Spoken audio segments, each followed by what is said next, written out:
Hi guys, Richard Timperley, Reflex Ambassador. So this is my third vlog on the road to Miami Pro on April the 7th.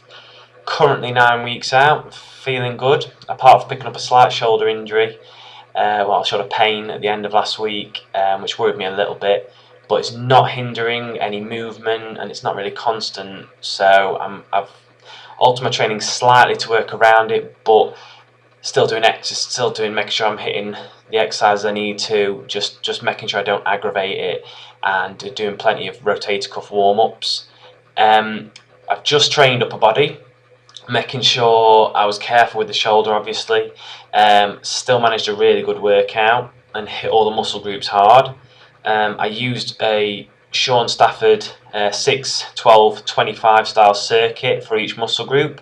So I sort of did chest, then back, then shoulders, and then arms, which was a really good way to change my upper body circuit, really hit my upper body session hard.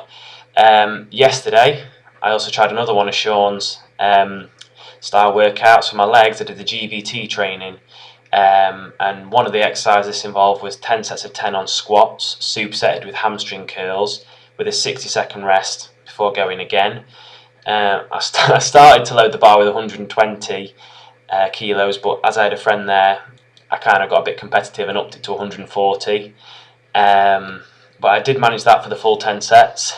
I can honestly say it's probably the most demanding leg session I've ever done, purely down to intensity. I mean, I have lifted more than that in the past. I am currently lifting more than that as my 1 rep max, etc. But to do 100 reps was very demanding, and you just don't get your breath back in time. And it felt really good to rack the bar at the end. It was really remotivated me to just train harder in the progress to this competition. I also found out that I did a little bit more weight than Sean, which made me feel really good.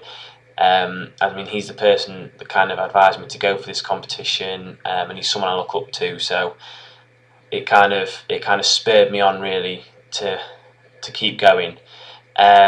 Diet-wise, things haven't changed, and I'm still not doing any cardio, as I'm finding there's just not been any need so far, or the weight's coming off, and tightening up, so there's no point.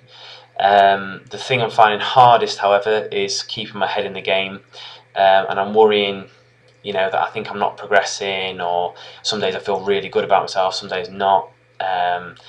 But luckily I do have a trusted friend who's been there, he's competed before, so he knows all about all this head sort of stuff that goes on.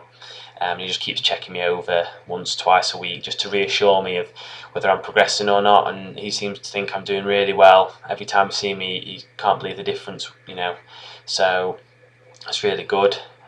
Reflex kindly sent me some training gear over this week, which was much appreciated. It's really nice to have sort of a backing of a company like them, and to work for them. It's just it's really good. Right, that's it guys, really short and sweet this week. If you've got any questions or suggestions for content of these vlogs, then you can either write on Reflex's Facebook page or on Twitter with the hashtag Team Reflex at the end, or you can even contact me direct, Rich_Timps on Twitter. Alright then guys, cheers.